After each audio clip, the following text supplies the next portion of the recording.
সেই সমুদায়ের একজন রাক্ষসকে জাগিয়ে দিয়েছো। কিন্তু এইসব কি করে সম্ভব হতে পারে বাবা? এই ভয়ঙ্কর মহিলা আমার চোখের সামনে আমার বন্ধুদেরকে মেরে ফেললো। আমার মাথা এখনো এই সত্যিটাকে স্বীকার করতে পারছে না। যা চোখে দেখেছো সেটা কখনো ভুল হয় না মা। যেইভাবে ভূত প্রেত পিশাচের অস্তিত্ব থাকে, ঠিক সেইভাবে আমাদের এই জগতে রাক্ষস আর রাক্ষসীদেরও অস্তিত্ব রয়েছে। যদি এই রাক্ষসীকে এখনই কাবু না করা হয় তাহলে সমস্ত সংসারের জন্য বিপজ্জনক হয়ে উঠবে।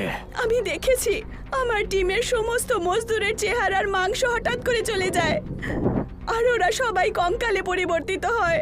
আমায় ক্ষমা করে দিন বাবা, যে কোনো রকম ভাবে এই রাক্ষসীকে আবার কঙ্কালে পরিবর্তিত করে দিন।